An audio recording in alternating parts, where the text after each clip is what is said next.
Hello, everyone. I'm Lana Zak. Thanks so much for joining us. A gang in Haiti has kidnapped a group of 17 missionaries, including 3 children. There are 16 Americans and 1 Canadian in the group. They are affiliated with an Ohio-based organization called Christian Aid Ministries. A voice message sent to various religious missions said that the people were kidnapped as they were leaving an orphanage. A message from the ministry group said its field director is working with the U.S. Embassy. Haiti is experiencing out-of-control gang violence following the assassination of its president and a devastating earthquake over the summer. The United Nations Integrated Office in Haiti says at least 328 kidnappings were reported in the first 8 months of the year. Authorities say in some cases, Haitian gangs have demanded ransom payments of more than $1 million. For more on the situation in Haiti, I am joined by Garry Pierre-Pierre. He is the founder of the Haitian Times. Thank you so much for being here. Why would a gang target this large of a group of missionaries in Haiti? Well, thanks for having me, Lana. This is what they've been doing because they see it as an opportunity to make money. A large group of foreigners, they deem a high-value asset, and they can get a lot of ransom for them. But one of the surprising things is that from what we understand, from what I've been told prior, that Americans were really off limits. The gangs were very afraid of abducting Americans. And so this is surprising. I don't know if they knew they were Americans or not, because remember a few months back,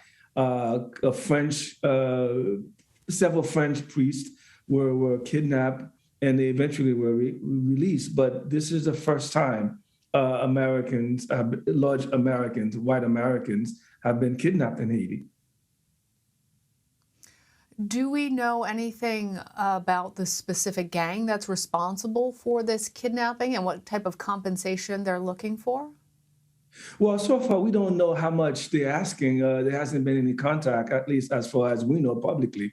But this gang is notorious. It's called Mabozo 400. It is one of the most aggressive gangs operating out of Port-au-Prince area. It is basically, it controls the northern arteries that lead the Port-au-Prince if you want to go to the northern city or the central plateau cities of Cap Haitian up in the north. And then you have other cities like Fort Liberté and all of that. So basically now what's happening, Port-au-Prince has been cut off in half. There's no way in or out of the capital city. And that's been happening for quite some time. And both intersections from the north and the south are controlled by really brutal, ruthless gangs. Well, there are also children that are involved in this kidnapping. How, as you said, it's very unusual for a Haitian gang to target Americans. How often or unusual is it for a Haitian gang to target children?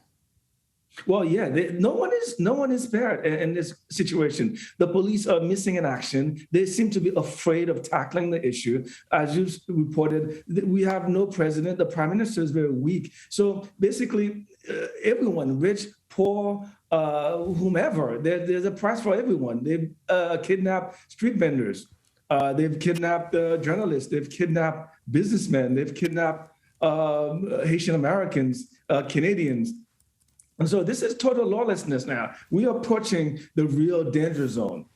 If it wasn't bad enough, I think now we get into a place of utter chaos in Haiti because people are leaving in droves and the situation is untenable. The Haitian government, such as it is, has to really attempt to deal with the situation. Otherwise, we don't want to think what's next.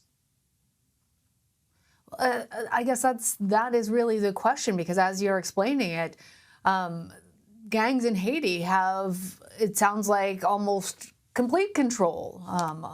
And as you said, the police are missing in action. So what is the Haitian government trying to do to get these gangs under control and stop these rampant kidnappings?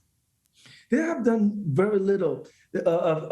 Several months ago, they attempted a raid into one of the stronghold of the gang, and it failed miserably. Okay, police officers were killed. Tanks that were part of the convoy were confiscated by the gangs, and the Haitian government had to negotiate with the gangs to get their vehicles back. And since then, a police officer recently was kidnapped. So this is where we are. Now, the next thing, and I didn't want to go there since you brought it up, is that for the gang leaders to be in control of the government. And right now they are de facto government, but at some point the Haitian government is just going to all of its authority and allow the gangs to rule because they are ruling the country. They give edict. They let people know when they can come out or not. And so this is really a situation that we have to watch carefully. I don't know what the State Department is going to do or what it can do, but Haiti is careening really off the rails. Well, Garry Pierre-Pierre, we so appreciate you coming and talking about what's going on there and helping to keep an international focus on it. Appreciate it. Thank you so much for having me.